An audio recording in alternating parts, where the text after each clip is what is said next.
Finals MVP. Shohei Ohtani, a bona fide star. Is he the biggest attraction in sports today? And LeBron and Chris Bosh. Oh, what a nice embrace at the Space Jam premiere. Good Tuesday morning.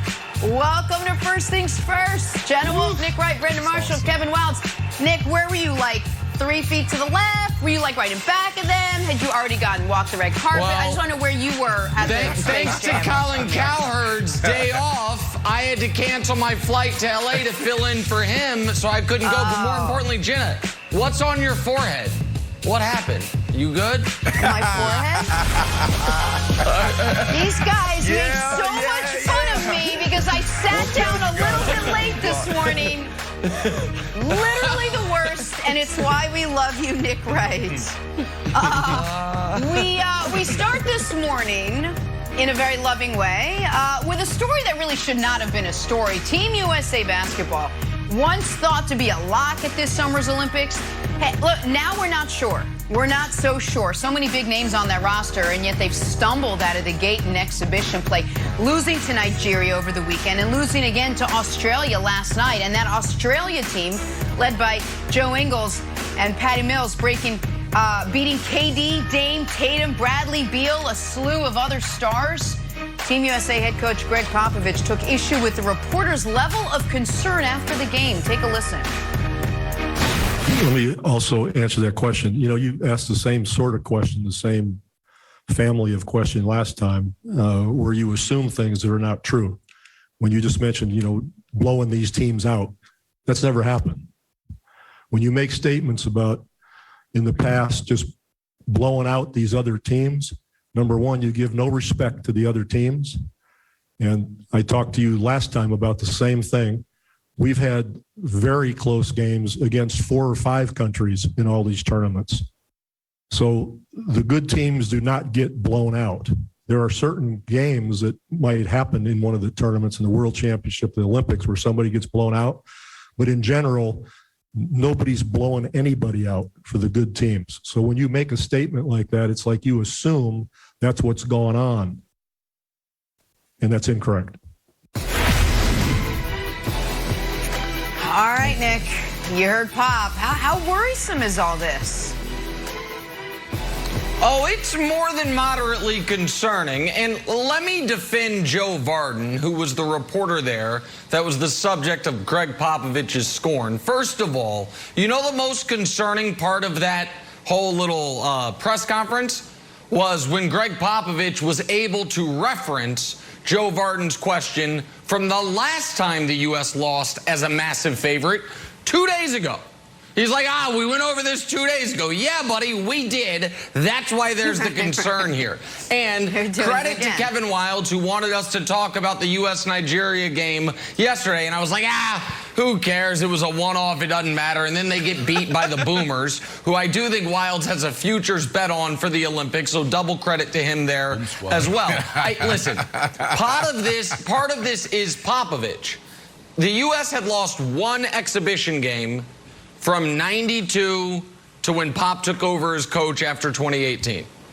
From 2019 to now, they've now lost 3 exhibition games. So that's odd and somewhat concerning. Also, in the 2012 Olympics, the U.S. won by an average margin of victory of 32 points. In the 2016 Olympics, the U.S. won by an average margin of victory of 22 points. So yeah, there were a lot of blowouts. And I know folks are going to say, the world's catching up, and that's true to a degree, and that the roster's not that great, and that's true to a degree. But can we show the top 5 guys on these 2 teams? And you're going to recognize the top 5 Australian guys because they all have NBA experience. If the team on the left were an NBA team, it would probably be the favorite to win the title. If the team on the right were an NBA team, it would be the worst team in basketball. So this should not happen. I don't care about fatigue or lack of continuity. When you've got your Tatum is your worst starter or your 4th worst starter, depending on how you feel about Draymond, and the other team's best starter is Joe Ingles, you shouldn't lose.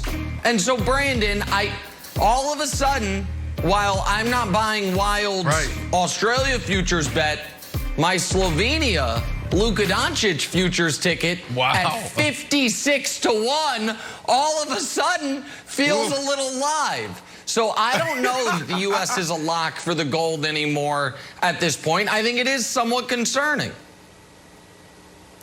Well, listen, I'm kind of torn here. I mean, I go back to 2019, Kobe Bryant saying, look, it's not about the rest of the world catching up to us. It's the rest of the world has already caught up to us for quite some time. And it's on America to embrace that and understand that. And we're going to win some moving forward, and we're going to lose some. That's from the great late Kobe Bryant. That's what he just said 2 years ago. But then when you look at it, Nick, you have a point. Wow, he has a point. This is reminiscent of the team nightmare. That's what this is reminiscent of. And you know who led that team?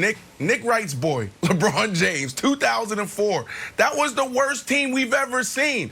And this is close to that. You look at the roster, although I do like the roster, but they really embrace small ball as far as this Team USA team and this roster. But at the end of the day, man, losing 2 exhibition games back-to-back, that is a problem. And like I said, it's reminiscent of team nightmare. We went from dream team to team nightmare to the redeem team, and I don't know what you want to call this. So I'm kind of torn here, Wilds.